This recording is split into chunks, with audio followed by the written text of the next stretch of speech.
Bonjour. Aujourd'hui, on est l'avant-dernier jour avant Yom Kippour. Yom Kippour commence dimanche soir et c'est toute la journée de lundi. Alors, je vous propose, pour notre avant-dernier jour, de voir ensemble, tu ne commettras pas d'adultère et tu ne commettras pas de vol. Alors, l'adultère, bien sûr, c'est lié au conjoint, mais pas seulement. Dans la Bible, l'adultère a aussi une connotation spirituelle, à savoir, tu seras fidèle à l'Éternel et tu n'adoreras que lui seul. Et c'est important à quel point l'adultère, j'allais dire physique, est lié à l'adultère spirituel. C'est important parce que dans ces 10 paroles, en fait, quelque part, elles disent, et pour dire, attention, ce que vous posez, ce que vous faites dans le réel, et comment dire, et les conséquences et le fruit de ce que vous êtes dans le spirituel, et vice versa. Vous voyez, c'est des vases communicants. Je peux pas, finalement, je peux pas dire j'aime mon frère, ou plutôt je peux pas dire j'aime Dieu si je n'aime pas mon frère. Vous voyez comment ça fonctionne? Si je suis pas dans le réel, à réussir à essayer de travailler, de vivre cet amour de Dieu, eh bien, je ne le vis pas non plus dans le spirituel. Et c'est important, dans ce temps que nous sommes des jours redoutables, de se dire, mais où j'en suis? Et d'oser ce regard de vérité sur soi. Tu ne commettras pas d'adultère. Voilà, j'allais dire, même dans le réel, tu ne commettras pas d'adultère. Être chrétien, c'est au fond le défi d'être chrétien. C'est pas d'être fragile ou faible et que Dieu vienne à notre secours. Non, le défi des chrétiens, c'est d'être cohérent. C'est d'être cohérent mais qu'il n'est pas, qu'il n'y a jamais été et qu'il est de moins en moins. Et on rentre vraiment dans un temps où les choses, on est de moins en moins cohérent, où les choses ont plus de sens quelque part. Et nous, et c'est ça au fond être le sel de la terre. On est appelé à être ces gens, ces personnes qui sont cohérentes. Ils disent, ben, si je dis bleu, je fais bleu. Si je dis vert, je fais vert. Vous voyez, je dis pas bleu et puis je fais autre chose. Vous voyez, c'est un peu tous ces débats que ça m'a beaucoup fait. J'imagine que ça a beaucoup amusé tout le monde. Vous savez, quand ils montraient ces images sur Internet de ces jeunes avant le Covid qui manifestaient pour sauver la planète contre la pollution. Et puis vous savez, vous avez cette image où une photo a été prise du lieu de la manifestation après leur passage. Et où c'était absolument terrible. Tous les papiers traînaient par terre, rien n'était ramassé. Et on leur disait, mais où est la cohérence? Vous dites vous sauver la planète, mais commencez par laisser l'endroit que vous quittez propre. Et je crois que c'est intéressant de voir à quel point, eh bien, quelque part, quand on est dans ces discours-là de protection de la planète, de protéger l'autre, à quel point on peut parfois être incohérent et à quel point être chrétien, c'est au fond accueillir le Saint-Esprit qui va nous dire mais attention, t'es pas cohérent là. Vous voyez, d'avoir cette... Et là, le Saint-Esprit, il n'est pas confortable. Et au contraire, il va pointer les incohérences de ma vie. En disant, mais tu dis que t'aimes Dieu, d'accord? Ça se voit où? Dans le réel? Ah oui, mais Seigneur, attends, il faut que je t'explique cette personne. Je ne veux pas savoir. Je te demande d'être cohérent. Voilà. Ça, c'est la question, pour moi, de la fidélité. Être fidèle à Dieu, à sa parole, et ben ça a forcément un impact dans ma vie, sur ma façon de m'habiller. Moi, je sais que, par exemple, c'est tout bête, hein, mais je ne peux pas mettre un t-shirt avec une tête de mort. Et je pensais être un peu toc-toc. Et je me rappelle quand Ayette avait 2 ans et qu'elle était en garderie, d'être arrivée une fois, j'imagine en retard, et les enfants étaient déjà en cercle, et de voir un petit garçon, ce petit garçon qui était tout petit, il avait l'âge d'Ayette de 3 ans, 2 ans, avant la maternelle, avec un t-shirt, un sweatshirt noir et une tête de mort. Et puis de ne pas avoir fait attention, d'avoir réagi, d'avoir fait oh! Et puis l'animatrice qui me disait oui, j'ai la même réaction. Et je ne pense pas qu'elle était chrétienne. Mais vous voyez, c'est bon. Et voilà, c'est cette cohérence-là. Donc tu ne peux pas dire j'aime mon conjoint et le tromper. Tu ne peux pas dire j'aime Dieu et avoir un Bouddha chez toi ou pratiquer faire venir un sourcier, ou etc., etc., etc. C'est une question de cohérence. En préparant ce matin, j'avais cette question sur le suivant, vous savez, le tu ne déroberas pas, tu ne voleras pas, tu ne commettras pas de vol. Non, ne vole pas. Et je me disais, Seigneur, mais le vol,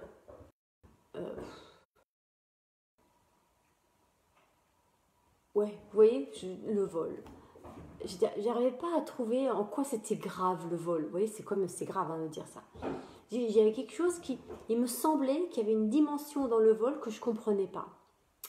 Et puis j'ai relu Jean 10. J'ai relu Jean 10.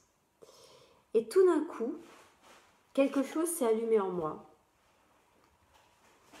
Alors voilà, le voleur n'est que pour voler, égorger et détruire. Moi, je suis venu afin que les brebis aient la vie et qu'elles l'aient en abondance. Et je me suis dit, en fait, c'est ça le problème du vol. C'est que le vol mène directement au meurtre.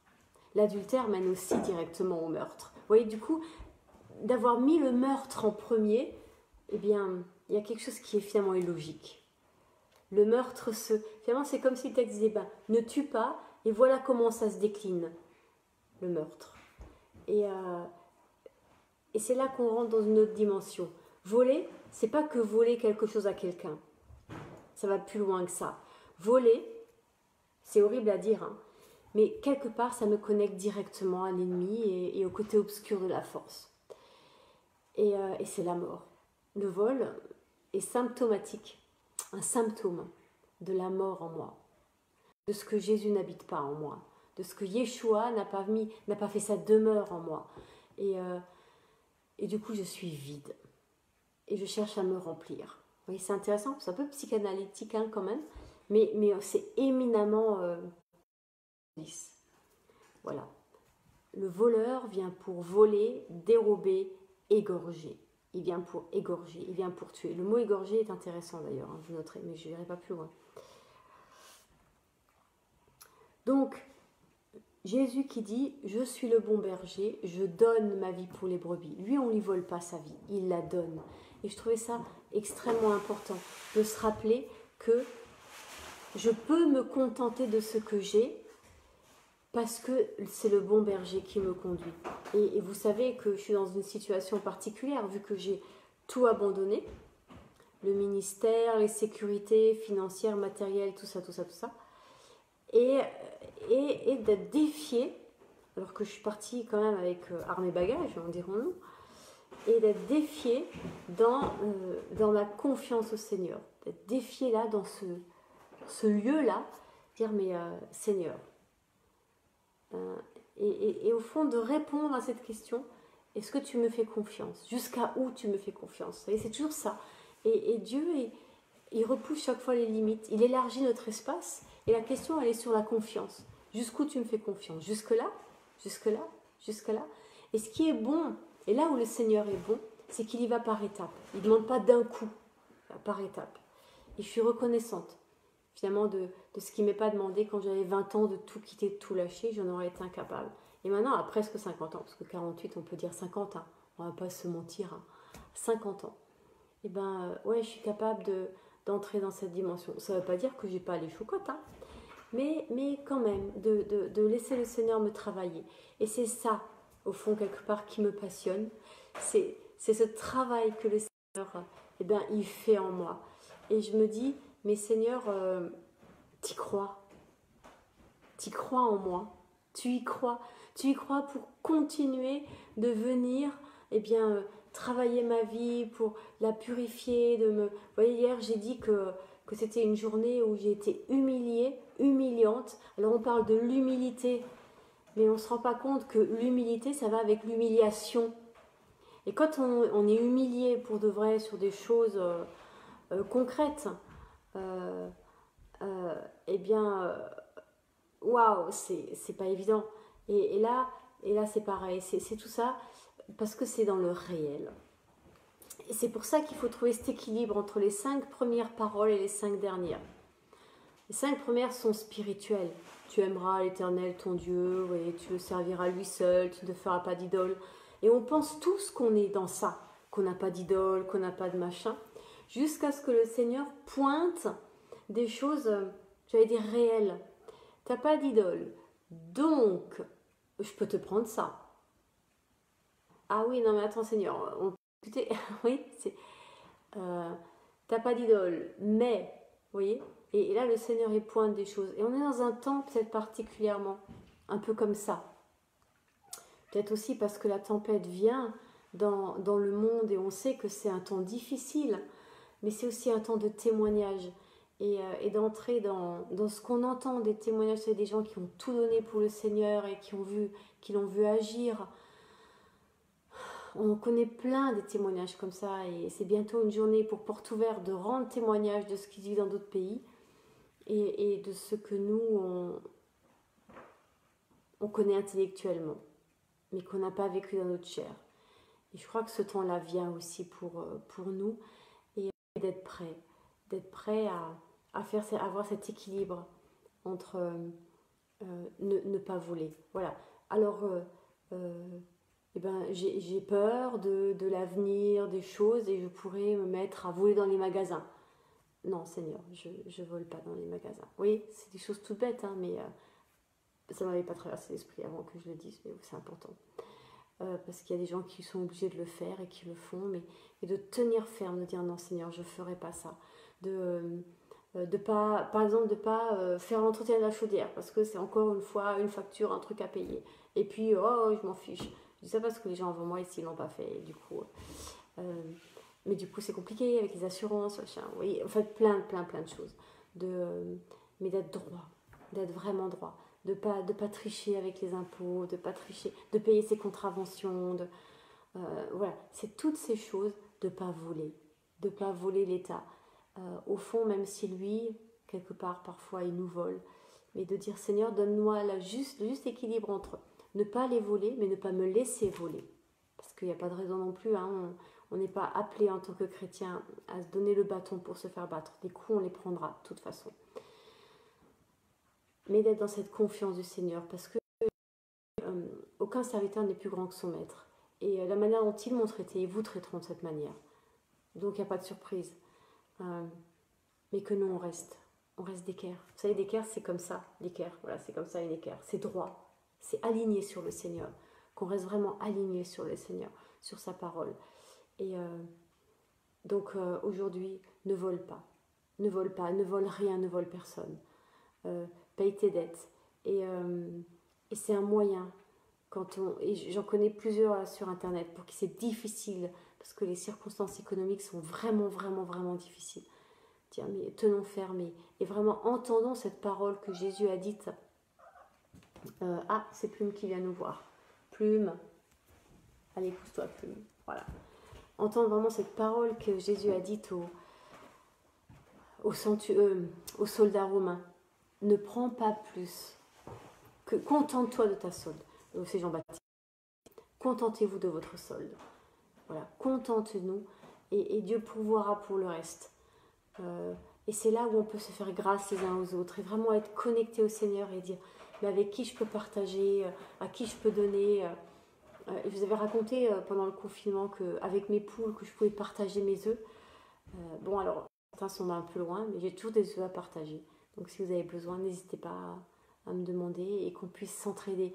Et je crois que l'entraide matérielle, pour prendre soin et qu'on n'ait pas à voler, mais que vraiment on mette en place une entraide dans le monde chrétien entre les uns et les autres, eh bien ça aiguisera la jalousie aussi des non-croyants qui vont dire mais comment ils font pour s'en sortir et bien parce qu'on s'entraide. Vous savez, hier, c'est l'automne, hein, donc on fait le ménage dans les armoires des enfants.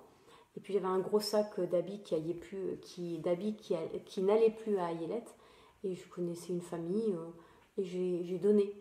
Et la dame me dit mais tu veux pas les vendre? Je dis mais d'abord ça va et puis pour 10 euros, enfin ça sert à quoi? C'est quoi le sens? Alors que je sais qu'elle en a besoin, qu'ils sont ou pas, j'en sais rien, mais enfin ça peut aider quoi. Donc je me dis non, je les vends pas. Alors ça, attention, tu veux pas les vendre? $. Je dis bah non, je les vends pas. Je les donne et Je donne parce que je crois que c'est important de donner et de redécouvrir la grâce du don. Voilà, c'était juste tout ça pour dire redécouvrons la grâce du don. Et c'est dans ce passage de Jean 10 que Jésus dit, on ne prend pas ma vie, je la donne. Alors j'ai envie de nous encourager. Seigneur, qu'est-ce que je peux donner?